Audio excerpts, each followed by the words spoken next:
So I almost lost a finger today because I was wearing a glove. Here's what happened. So I was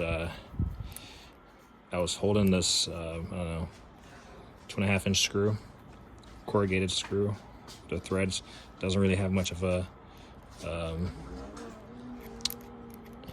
shank here without the thread, and I was holding it, went to screw it, and literally my finger literally wrapped like this because it had gotten caught in the fabric.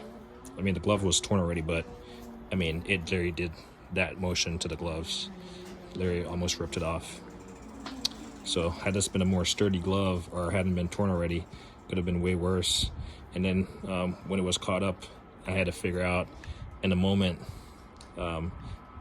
which way do I flip the selector? And clearly you think your instinct would be opposite direction. Well, I kind of tapped it slowly and it started locking up more, and I reversed it. So gloves can be handy avoiding splinters, but I'd rather take a splinter to the finger than lose a finger.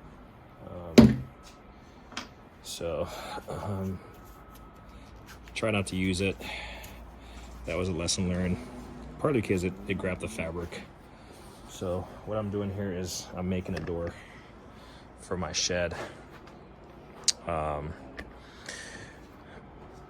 little bit unconventional in my approach to making it, but I already made one. It's kind of leaned up against the side, and I'm making this one.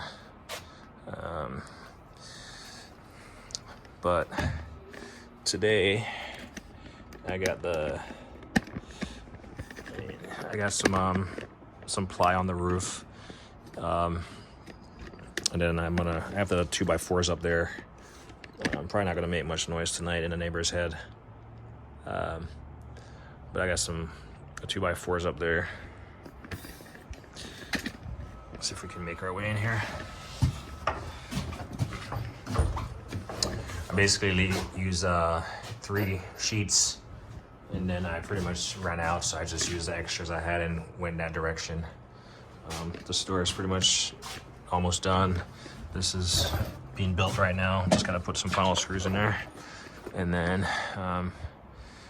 the only thing I have left is the fascia. Well, finish the roof and then the fascia. So you can see,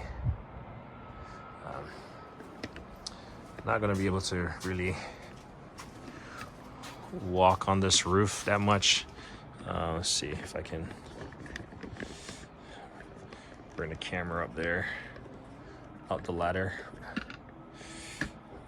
Actually, let me just remove it from this tripod.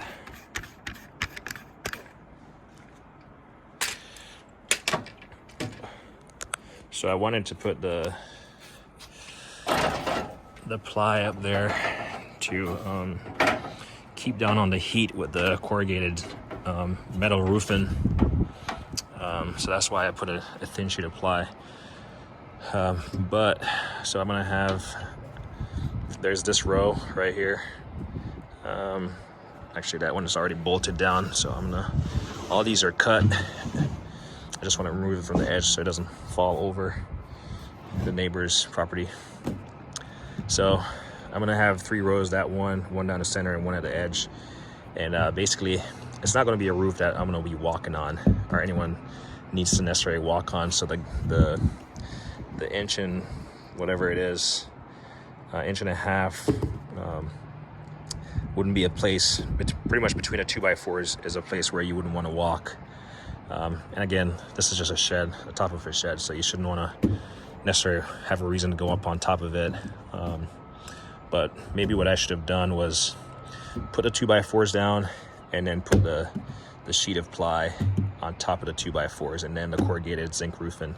So there's actually going to be almost like an air gap under here.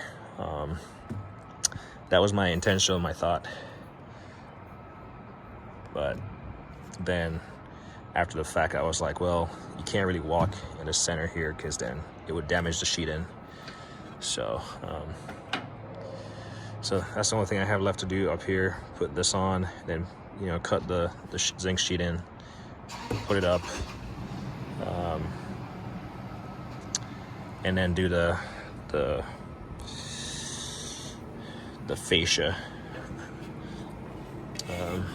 And then I think there's one piece of the soffit on the opposite side that's not done, and then the trim pieces, and that's gonna be that. So it's coming along nicely. And then I gotta cut out the vents. So that's what I'm doing right now. I'm just working on this, working on putting together this door. But should go up nicely. I pretty much cut it out to fit and then trace the inside. So this inside 2x4 that these are being screwed into is actually inside the frame of the doorway. So it should fit. It should be a tight fit, but it should be okay. Anyway, I really don't like this rigid saw. I mean, it's squared up. It's like squared up, but it still tends to wobble. So when you start it,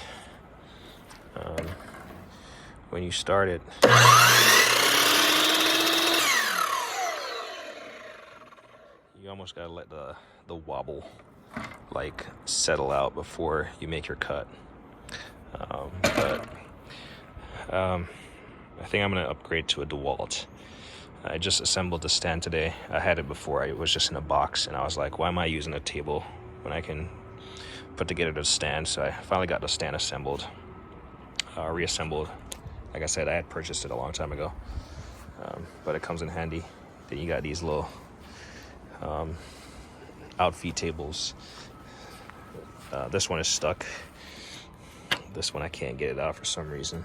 And these little junk fit-ins they put on here, plastic fit-ins, they serve no purpose, so I kind of took that off. This one is still on here, but they're just junk. You can see where it goes into the plastic. Like, that's not gonna last. I mean, there you go, something just fell out. So I'm not dealing. I'm gonna throw this out.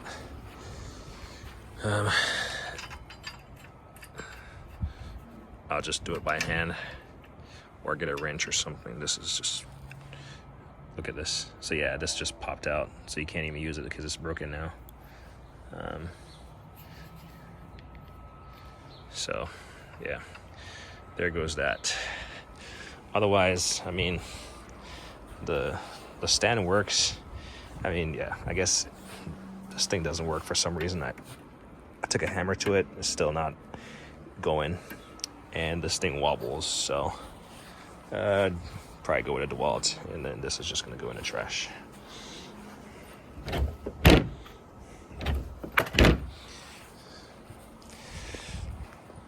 But yeah, I'm gonna finish this this door, and I should be able to hang it on there temporary, and that thing is going to be enclosed for the most part. But anyway, as I always say, like, kind of hate it, team.